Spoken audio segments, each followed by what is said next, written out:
দর্শক সরাসরি দেখছেন কালবেলা, যুক্ত রয়েছি ঢাকা মেডিকেল থেকে। আমরা দেখতে পাচ্ছি ঢাকা মেডিকেলে অতিরিক্ত সেনাবাহিনী মোতায়েন করা হয়েছে, বিশেষ করে আইন শৃঙ্খলা রক্ষার্থে। এবং আমরা ঢাকা মেডিকেলের যে জরুরি বিভাগ, সেখান থেকে আমরা আপনাদের দেখানোর চেষ্টা করছি। বিশেষ করে আপনারা জানেন, ইতিমধ্যেই জানতে পেরেছেন হয়তো, বিশেষ করে ইজতেমাকে কেন্দ্র করে বাংলাদেশের যে জামায়াত, তাবলিগ জামায়াত, তাদের দুইটি গ্রুপ, সেই দুইটি গ্রুপের মধ্যে যে সংঘর্ষ, এবং আমরা ইতিমধ্যে কিন্তু 3 জনের নিহতের খবর পেয়েছি। বিশেষ করে ঢাকা মেডিকেলে একজন মৃত্যুবরণ করেছেন। গতকাল রাতে আমরা স্থানীয় সূত্রে যতটুকু জানতে পেরেছি, গতকাল রাত 3টা নাগাদ বিশেষ করে ইজতেমা মাঠ, অর্থাৎ টুঙ্গির, আপনারা জানেন যে টুঙ্গিতে যে ইজতেমা হয়, সেই ইজতেমা মাঠ দখলকে কেন্দ্র করে কিন্তু সেখানে সংঘর্ষ তৈরি হয়। বিশেষ করে সেখানে জুবাইরপন্থীরা ভেতরে ছিলেন, এবং 3টার পর থেকে কিন্তু সেই তুরাগ নদীর তীর বেয়ে সেই স্থানে সাতপন্থীরা প্রবেশ করার চেষ্টা করলে সেখানে সংঘর্ষ তৈরি হয়, এবং জুবাইরপন্থীরা ভেতর থেকে ইটপাটকেল ছুড়লে তারপরই কিন্তু সংঘর্ষ তৈরি হয়, এবং এখন পর্যন্ত আমরা 3 জনের মৃত্যুর সংবাদ পেয়েছি। এবং বিশেষ করে টুঙ্গি থানার ওসি তিনি 2 জনের নিহতের খবর তারা নিশ্চিত করেছেন, এবং একজনের সাথী অর্থাৎ জুবাইরপন্থীদের একজন মারা গেছেন, এমনটি কিন্তু আমরা জানতে পেরেছি। এখন সে জায়গা থেকে যদি আমরা আপনাদেরকে বলি, বিশেষ করে সেনাবাহিনী মোতায়েন করা হয়েছে ঢাকা মেডিকেলে, এবং আমরা জানতে পেরেছি যে কাকরাইলে যে মসজিদ রয়েছে, সেই কাকরাইল মসজিদেও কিন্তু ওখানে র্যাব 3 মোতায়েন করা হয়েছে। এখন যদি ঢাকা মেডিকেলের জরুরি বিভাগের বর্তমান অবস্থা আমরা বলি, এখানে কিন্তু অতিরিক্ত সেনাবাহিনী মোতায়েন করা হয়েছে আইন শৃঙ্খলা রক্ষার্থে, যাতে কোনো প্রকার অপ্রীতিকর কোনো ঘটনা না ঘটে। বিশেষ করে দীর্ঘদিন ধরেই কিন্তু এই সাতপন্থী এবং জুবাইরপন্থীদের মধ্যে মতবিরোধ চলে আসছে। বিভিন্ন সময় কিন্তু সংঘর্ষের মতো ঘটনা ঘটেছে। বেশ কিছুদিন আগেও কিন্তু কাকরাইল মসজিদে সংঘর্ষ হওয়ার উপক্রম তৈরি হয়েছিল, যেটি আমরা আপনাদেরকে লাইভের মাধ্যমে দেখিয়েছিলাম। এরপর থেকেও কিন্তু উত্তেজনা আসলে কমেনি। বিশেষ করে ইজতেমা, আপনারা জানেন যে কিছুদিন পরেই কিন্তু সেই ইজতেমার মাঠ দখলকে কেন্দ্র করে গতকাল হতাহতের ঘটনা ঘটেছে, এবং সেখানে এই 2 পন্থী অর্থাৎ সাতপন্থী এবং জুবাইরপন্থীদের মধ্যে সংঘর্ষে কিন্তু ইতিমধ্যেই 3 জন মৃত্যুবরণ করেছে। সেই মৃত্যুর ঘটনাকে কেন্দ্র করে কিন্তু ঢাকা মেডিকেলেও উত্তেজনা এবং বিরাজ করছে বলা যায়। সেই জায়গা থেকে কিন্তু সেনাবাহিনী এখানে মোতায়েন করা হয়েছে। আমরা জরুরি বিভাগ থেকে আপনাদেরকে দেখানোর চেষ্টা করছি। এখানে আমরা কয়েকজন জুবাইরপন্থীর সাথে কথা বলছিলাম, তারা বলছিলেন যে বিশেষ করে এই সংঘর্ষ যেভাবে তৈরি হয়েছে সেটি তাদেরও কাম্য নয়, এমনটি কিন্তু বলছিলেন। তবে যদি সাতপন্থীরা তাদের আক্রমণ করে তাহলে পাল্টা জবাব দিতে প্রস্তুত, এমন কথা কিন্তু তারা আমাদেরকে বলছিলেন।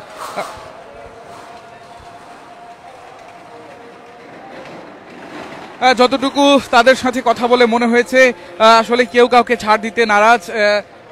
তারা এখন যে বিষয়টি আমরা লক্ষ্য করছি, বিশেষ করে সেনাবাহিনী, অতিরিক্ত সেনাবাহিনী কিন্তু এখানে মোতায়েন করা হয়েছে, অর্থাৎ চারিদিকেই কিন্তু সেনাবাহিনী রয়েছে। এবং আমরা জরুরি বিভাগের যে মূল ফটক, সেই মূল ফটকে যদি আমরা আপনাদের দেখাই, সেখানে কিন্তু পুলিশের একটি সদস্য টিম কিন্তু ওখানে রয়েছে, এবং জরুরি বিভাগে যারা এখানে আসছেন সেই নিরাপত্তার স্বার্থে কিন্তু এখানে সেনাবাহিনী মোতায়েন করা হয়েছে বলে কিন্তু আমরা জানতে পেরেছি।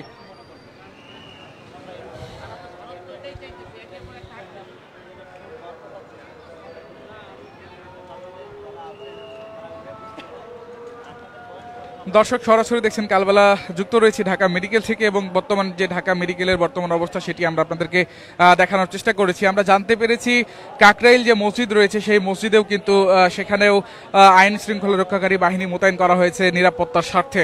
আমরা ঢাকা মেডিকেলও দেখছি এখানে সেনাবাহিনী মোতায়েন করা হয়েছে, এবং ঢাকা মেডিকেলের যে জরুরি বিভাগ, সেই জরুরি বিভাগের মূল ফটকে কিন্তু পুলিশের একটি টিমও কিন্তু রয়েছে।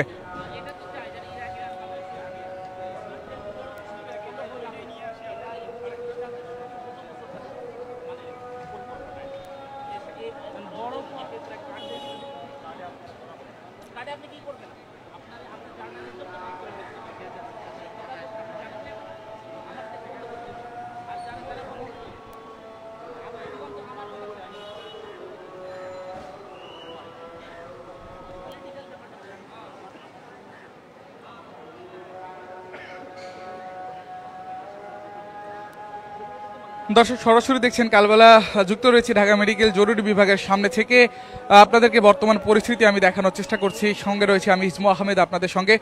এবং আপনারা জানেন দীর্ঘদিন ধরেই কিন্তু তাবলিগ জামায়াত যে রয়েছে সেই তাবলিগ জামায়াত সাদপন্থী এবং জুবাইরপন্থীদের মধ্যে দীর্ঘদিন ধরেই কিন্তু বিরোধ এবং মতপার্থক্য চলে আসছে। সেই মতপার্থক্য এবং বিরোধকে কেন্দ্র করে কিন্তু আজকে রাত ৩টা নাগাদ যে সংঘর্ষ হয় সেই সংঘর্ষে কিন্তু ইতিমধ্যেই ৩ জন এই তাবলিগ জামায়াতের লোক কিন্তু মৃত্যুবরণ করেছেন।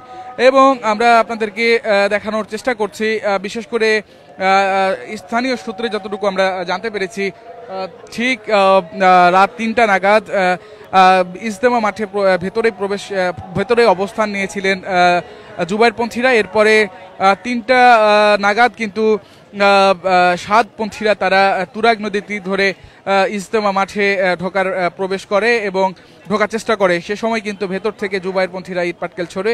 এরপরে কিন্তু দুই পক্ষের মধ্যে সংঘর্ষ তৈরি হয় এবং এখন পর্যন্ত ৩ জনের মৃত্যুর খবর আমরা নিশ্চিত হতে পেরেছি এবং ঢাকা মেডিকেল থেকে আপনাদেরকে সেই চিত্র দেখানোর চেষ্টা করছি। বিশেষ করে নিরাপত্তার যে বিষয়টি, এখানে আমরা দেখছি যে সেনাবাহিনী মোতায়েন করা হয়েছে বিশেষ করে ঢাকা মেডিকেল জরুরি বিভাগে।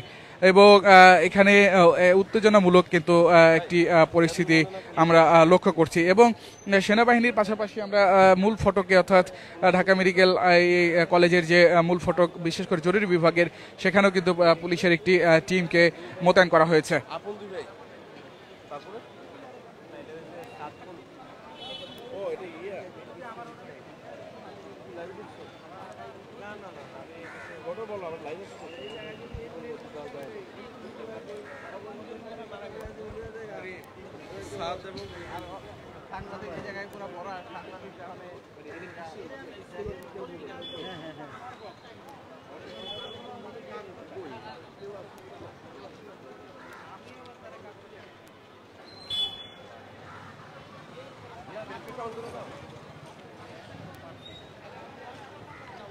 দর্শক, আমি এতক্ষণ দেখানোর চেষ্টা করছিলাম ঢাকা মেডিকেলের বর্তমান অবস্থা এবং এখানে আইন শৃঙ্খলা কিংবা নিরাপত্তার স্বার্থেই কিন্তু সেনাবাহিনী মোতায়েন করা হয়েছে। আমরা আবারও আপনাদের সঙ্গে যুক্ত হব, সেই পর্যন্ত সঙ্গে থাকুন কালবেলার।